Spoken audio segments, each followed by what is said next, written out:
Fala aí, meu povão. E meu povão feminino também. Muito boa noite pra vocês, gente. Vamos lá. Vou falar desse empate de Real Madrid e Manchester City. Eu vou começar pelas estatísticas, simplesmente porque eu vou começar pelo argumento, para depois de 30 segundos, dar a minha conclusão. Seguinte, coloquei lá no meu Twitter. Real Madrid e Manchester City, olhem a diferença do primeiro para o segundo tempo. No primeiro tempo, posse de bola do Manchester City 68% contra 32% do Real Madrid. No segundo tempo, a posse de bola do Real Madrid 57 contra 43. Passou de 68 do Manchester City no primeiro para 57 do Real Madrid no segundo. No total, o Manchester City ainda ganhou 57 a 43, enfim, alguma coisa assim. Finalizações. Manchester City 6 no primeiro tempo, uma do Real Madrid, a do gol do Vinícius. No segundo tempo, 12 finalizações do Real Madrid contra 4 do Manchester City. O Real Madrid saiu de finalizar uma para finalizar 12 e o Manchester City de 6 para 4. Escanteios, 5 do Manchester City no primeiro tempo, 1 do Real Madrid e na segunda etapa 7 do Real Madrid, 2 do Manchester City. Por que eu quis começar pelo argumento? Porque é muito tentador a gente falar que o primeiro tempo foi do Manchester City, mas que o Real Madrid fez o gol, e que o segundo tempo foi do Real Madrid, mas o Manchester City fez o gol. Para mim, os dois tempos foram do Real Madrid, de formas diferentes, mas os dois tempos foram do Real Madrid. Acho que no primeiro tempo o Real Madrid controla muito bem o Manchester City. Quem que é o jogador? Os jogadores mais perigosos do Manchester City são Haaland e De Bruyne. A intenção do Real Madrid no primeiro tempo é que esses jogadores sejam menos perigosos. O Real Madrid volta para marcar, nem marca sempre lá atrás, ele começa incomodando um pouco o Manchester City, mas sem fazer uma pressão de asfixiar, de não deixar respirar, de não deixar o Manchester City sair, de preocupar muito o Manchester City. Não é isso que faz o Real Madrid. Só tirar um pouco de cabo aqui, porque tá pesando o microfone. Não é isso que faz o Real Madrid no primeiro tempo, só incomoda, a ponto de, se errar, se dominar mal, a gente rouba qualquer lugar do campo. Então é uma pressão controlada do Real Madrid, mas que vai voltando, vai aceitando que o Manchester City vai ganhando campo, vai atraindo o Manchester City para o seu campo, mas, ao mesmo tempo que atrai, evita que os jogadores mais perigosos façam o que eles fazem melhor. Haaland de frente, para correr contra os zagueiros, e Kevin De Bruyne em zona de disparo. Evitando essas duas coisas, o Real Madrid, em algum momento vai permitir que o Rodri finalize, que tenha algum chute de longe, que o Stones progresse com a bola em algum momento, como teve aquela falta na entrada da área do Camavinga, que o árbitro deu vantagem. É um risco calculado. Isso vai acabar acontecendo. Mas é melhor que você calcule esse risco do que você suba para marcar, que você dê 40 metros entre os seus zagueiros e o Courtois e que o Haaland tenha campo para correr, ou que você dê Gundogan, De Bruyne na entrada da área, que foi o que aconteceu no segundo tempo, e que saia o gol. Então o Real Madrid volta, atrai o Manchester City, espera ter bola para correr.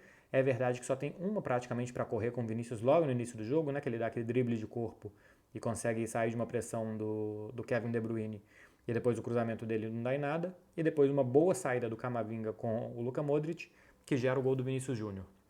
O Vinícius é muito bom. O Kevin De Bruyne ganhou o melhor jogador em campo. Para mim foi o Vinícius com alguma sobra. A capacidade do Vinícius de desequilibrar a todo momento, de gerar muita gente perto dele para buscar tabela, para inverter jogo. A inteligência dele, às vezes, de vir por dentro para abrir corredor para o Camavinga. Enfim, para mim o Vinícius Júnior é o melhor em campo, embora ganhe o Kevin De Bruyne. E no lance do gol, para mim fica muito clara a má pressão que fez o Manchester City durante todo o jogo. O Manchester City não queria deixar que Rodrigo, Benzema e Vinícius ficassem no mano a mano. Até no vídeo da prévia eu falava que não acreditava que o Stones ia se juntar à linha de meio, se juntou durante boa parte do jogo, mas ainda assim as pressões do Manchester City na hora de marcar a saída de bola do Real Madrid ou depois que perdiam a bola eram muito comedidas. Então sempre o Manchester City tentava deixar uma linha de 3 ou de 4 atrás, com o Rodrigo muito perto da defesa. Isso fazia com que o Manchester City tivesse muita gente atrás e que faltasse gente na frente para pressionar. Faltando gente na frente para pressionar, você pressiona mal.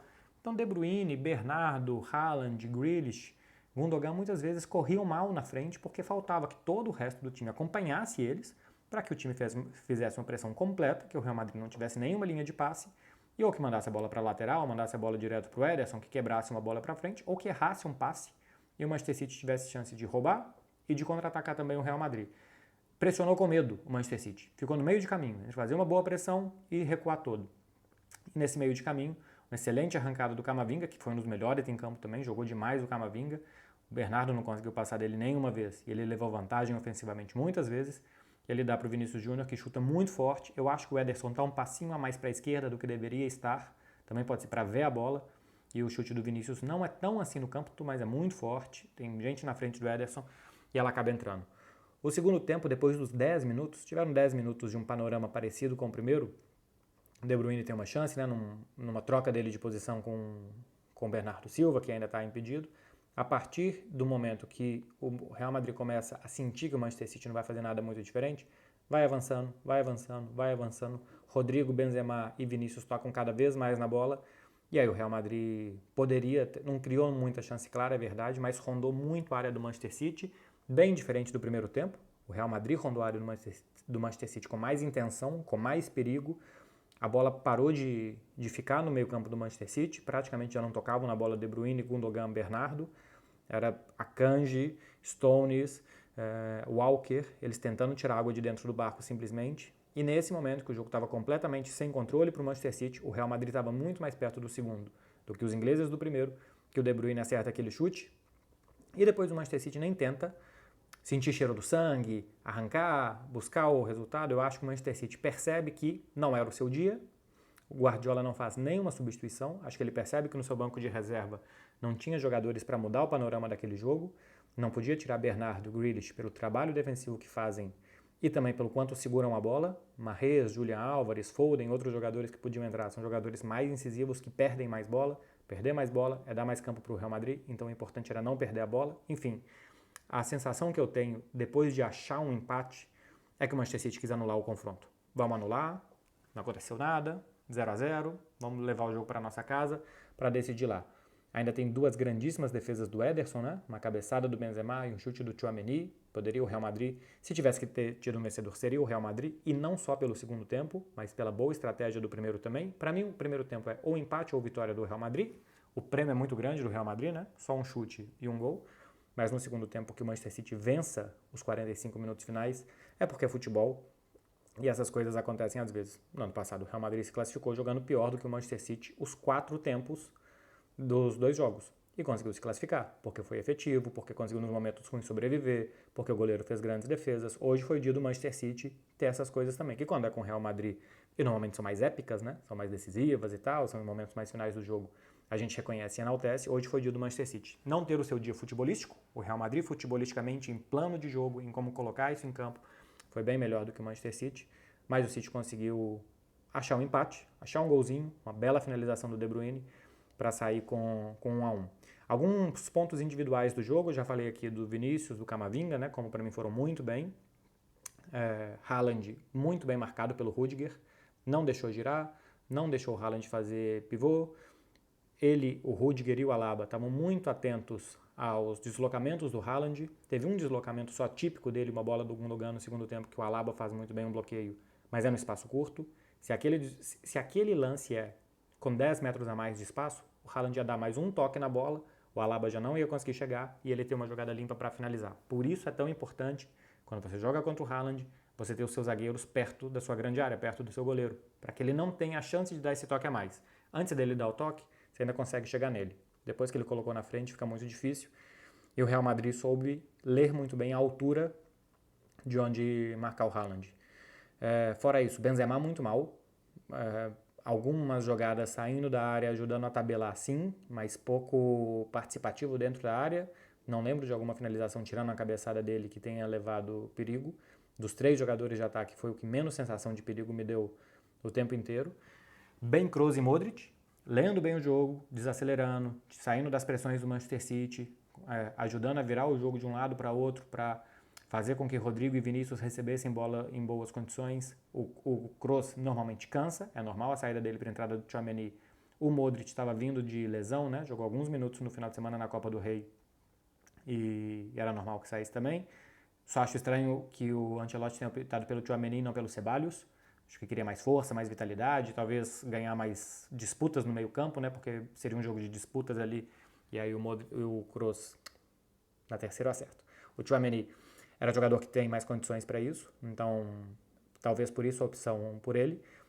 Pelo bom jogo do Rudiger, não sei se o Militão volta em Manchester, não sei se o Militão vai ser titular, apesar da grande temporada que faz. O momento é ruim e o Rudiger foi bem, talvez seja o momento de olhar para o que está acontecendo dentro de campo e manter o Rudiger. E do outro lado, bom jogo do Walker. Apesar do bom jogo do Vinícius Júnior, o Walker conseguiu controlar bem os 1 contra 1 do Vinícius, Teve alguns lances, teve um lance que o Vinícius dá uma semi-bagunçada no Walker total no meio campo. Mas em jogadas perto da área, em jogadas mais agudas, o Walker tá ali bem tirando espaço do Vinícius, obrigando ele a fazer o passe. Quase não precisou de cobertura hora nenhuma, porque o Walker ia bem, vigiava as corridas, depois que controlava o Vinícius, o Walker também vigiava. O lance do gol não é com ele, né? Porque o Camavinga rompe a linha de meio campo do Manchester City. O Walker é quem tem que saltar no Camavinga e aí ele dá o passe para o Vinícius no meio dos zagueiros, então não é com ele, mas foi bem o Walker, que já tinha ido na temporada passada também, porque é muito rápido e é muito físico, então vai bem contra o Vinícius Júnior. Para mim são os pontos mais importantes individuais desse jogo. Vai tudo aberto para Manchester. O que para o Manchester City é excelente, pelo que foi o jogo. E o que para o Real Madrid não é ruim, porque o jogo vai ter um panorama muito parecido em Manchester. O Manchester City vai para cima, vai ter a bola, vai avançar os seus jogadores, o Real Madrid vai atrair e vai tentar correr. Então a gente tem talvez um jogo muito parecido, pelo menos que se desenha parecido, com o que a gente teve essa noite no Santiago Bernabéu. O que pode acontecer é, se alguém marca mais cedo, se alguém faz um 2-0, se algum jogador está muito melhor ou muito pior do que esteve hoje, aí começa a acontecer as coisas que se chamam futebol, e que é um tanto de imponderável, mas o desenho do jogo é parecido e depois de um empate. Então é melhor para o Manchester City pelo que foi o jogo, mas não é ruim para o Real Madrid não, porque ir para Manchester, com o Manchester tendo que atacar e dando campo para esses atacantes tão bons do Real Madrid, que sabem ser tão bem acionados pelo meio campo do Real Madrid, é uma boa também. Meu povo, é isso daqui. Muito obrigado para vocês que chegaram até aqui. Quem quiser prévia de Inter e Milan, tem no vídeo anterior aqui do canal, para quem não acompanhou ainda. E vocês façam a favor de se inscrever. O vídeo da prévia, por exemplo, eu não coloquei em redes sociais. Não coloquei nem no Twitter, nem no Instagram. Então, não é todos que eu estou colocando lá. Então, vocês se inscrevam aqui para não perder os vídeos. Tá falado, gente? Um beijo para vocês. Até amanhã. Depois de Inter e Milan, eu volto com o resumo do jogo. E só mais uma coisa, que é atrás da minha cozinha. Então, se vocês olharem bem, talvez esteja aparecendo alguma bebida. Acho que não, mas a minha geladeira tá. Valeu, gente. Um beijo para vocês. Até amanhã.